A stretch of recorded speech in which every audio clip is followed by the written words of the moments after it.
श्री राम जय राम जय जय राम, श्री राम जय राम जय जय राम, श्री राम जय राम जय जय राम, श्री राम जय राम जय जय राम।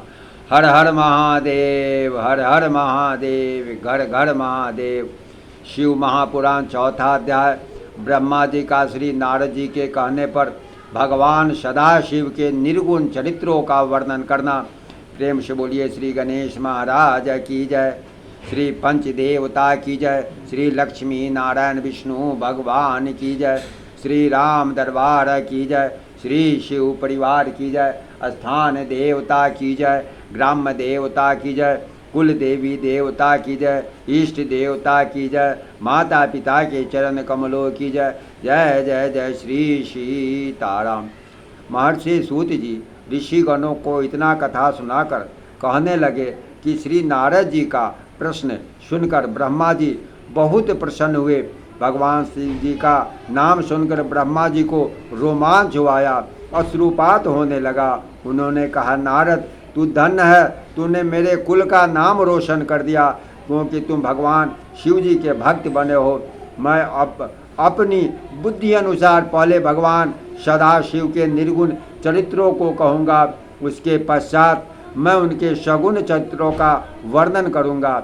सबसे पहले यहाँ सृष्टि का कोई निशान न था, तब सर्वव्यापक सत्य चित्त आनंद स्वरूप केवल शिव जी ही थे, क्योंकि वह सच्चिदानंद स्वरूप हैं। उनका मन वाणी के अधीन है, न ही वह सूक्ष्म है, न ही स्थूल है, न ही वह छोटे तथा न ही वह बड़े हैं, न ही वह नीचे हैं, न ही ऊंचे हैं। वह माया से रहित और पापों से परे हैं। वह जन्म मरण से मुक्त हैं, निराकार अजन्मा तथा अनादि हैं, सारी सृष्टि के मालिक और सबसे बड़े हैं, कर्मों का फल देने वाला, सर्वव्यापक, आदि अंत से रहित।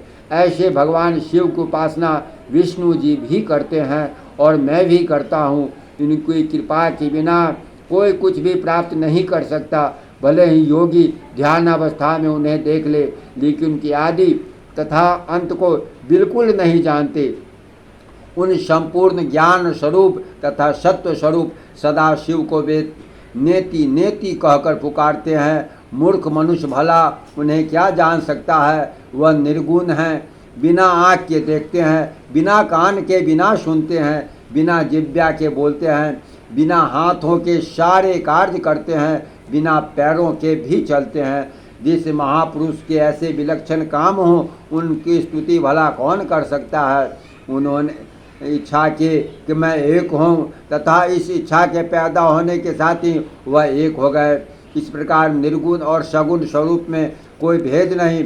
प्रभु सदाशिव के सगुण स्वरूप का केवल ध्यान करना ही समस्त फलों को प्रदान करने वाला है। वही भगवान सदाशिव ब्रह्मा तथा विष्णु के उत्पन्न करने वाले हैं, सब कर्मों के साक्षी तथा विराट स्वरूप है। उनके नाम शिव, शंकर, हर, महेश, परमदेव, जगदीश, अमीश, विदुत, परमात्मा, ब्रह्म, ग्रीश, शंभु, सदाशिव, परमेश्वर, पार्वतीपति, त्रिशूलधारी, चक्री, ईश्वर, सुखदाता इत्यादि असंख्य नाम है। वही भगवान सदाशिव परमेश्वर सृष्टि के कर्ता धर्ता तथा आनंद को देने वाले हैं। उमापति भगवान शंकर गुणों से भरपूर सृष्टि ब्रह्मा एवं विष्णु को पैदा करने वाले हैं। ऐसे प्रभु सिद्धि सदाशिव सबके स्वामी को वैष्णव विष्णु के नाम से, शक्ति के नाम से, शुद्ध उपासक रवि के नाम से तथा गणेश जी उन्हें विनायक के नाम से जानते हैं।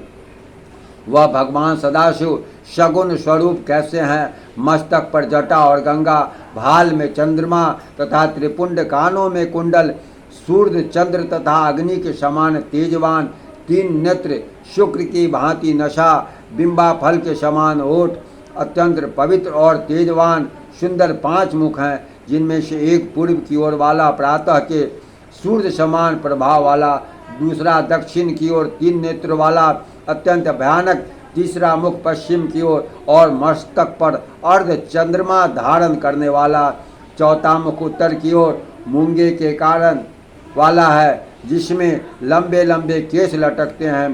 5वां मुख नीचे की ओर है, जिससे कि वह अपने भक्तों के हृदय में आनंद पैदा करते हैं। उस मुख पर कमल के समान सुंदर आँखों हैं, उनका रंग सुंदर और तेजवान है। इस प्रकार भगवान शिव पंचानन के नाम से प्रसिद्ध हैं। उनके कंठ में 3 रेखाएं हैं, हाथ में शूल और कंठ में मुंडमाला धारण किए हुए हैं। उन्हें कोई चतुर्भुज, कोई पंचभुज तथा कोई 10 भुज भी कहते हैं। उनके हाथों में नाना प्रकार के अस्त्र शस्त्र विद्यमान हैं। अंगुलियां अत्यंत सुंदर और सुडौल है। भगवान सदाशिव का वक्ष बड़ा लंबा चौड़ा, पेट अति सुंदर, नाभि गंभीर, कटी अद्भुत जांघें, हरी कदली खंभों के समान चिकनी गोल तथा सुडौल, तलवे फस चमकीले, चंद्रमा के समान स्वच्छ सुंदर श्वेत वर्ण वाले। भगवान शिव मस्तक पर भस्म लगा हुए, 5 कलाओं और ब्रह्मों से युक्त, 3 शक्तियों को धारण किए हुए, 5 तथा 6 अक्षरों से बने हुए शरीर वाले भगवान सदाशिव योगियों तथा महर्षियों के ध्यान में शीघ्र नहीं आते। जिस प्रकार वह अनेकों ध्यान वाले भी हैं, अनगिनत हैं, जिनको वेद पुराण और तपस्वी भी नहीं जान सके, लेकिन उनकी कृपा से मूर्ख भी उनके दर्शन कर लेते हैं। प्रमाण के लिए गंगा, व्याधि आदि के नाम लिए जा सकते हैं। बिना प्रेम के कोई उनको नहीं देख सकता। सगुण रूप में आकर सदाशिव ने अपनी शक्ति को पैदा किया। वह स्वच्छ शरीर वाली, कभी नाश न होने वाली, शक्ति प्रधान, प्रकृति गुणवती, माया विकास से रहित जननी अंबिका प्रकृति, संपूर्ण लोकों की ईश्वरी, त्रिदेवों की माता नित्या तथा मूल कारण कहलाई, जिसकी 8 भुजाएं हैं तथा जो विचित्र मुख वाली तथा शुभा है। भगवान सदाशिव को पार ब्रह्म तथा उमा को शक्ति रूप जानना चाहिए। सदाशिव ने उमा के साथ विहार करने के लिए शिवलोक नामक क्षेत्र की रचना की। उसी उत्तम क्षेत्र को काशी कहते हैं। उसी उत्तम नगरी में भगवान शिव शंकर जी ने एक रत्नमय सुंदर भवन बनाया। वह सुंदर नगरी को देखकर भगवान शिव शंकर जी ने अपनी शक्ति शिवा से कहा, यह स्थान बड़ा ही सुंदर और पवित्र है तथा मुझे बड़ा ही प्रिय है। यहाँ पर जीवों को भी कभी किसी प्रकार का कष्ट न मिलेगा। यह कहकर भगवान शिव जी शिवा के साथ वहाँ रहने लगे। भगवान शिव जी ने सृष्टि की रचना करने की इच्छा करके पार्वती से कहा, हे प्रिय, मैं तुमसे एक बात कहता हूँ जो मुझे तथा तुम्हें दोनों को सुख देने वाली है। प्रेम से बोलिए श्री शंकर भगवान की जय, माता पार्वती की जय, श्री लक्ष्मी नारायण विष्णु भगवान की जय। जय जय जय श्री सीताराम। हर हर महादेव, हर हर महादेव, हर हर महादेव। जय श्री सीताराम। यह भगवान शिव की बहुत बड़ी कृपा है। यह पाठ पढ़ने का सुअवसर ईश्वर ने मुझे प्रदान किया है और आपकी भी कृपा ही है उनके ऊपर।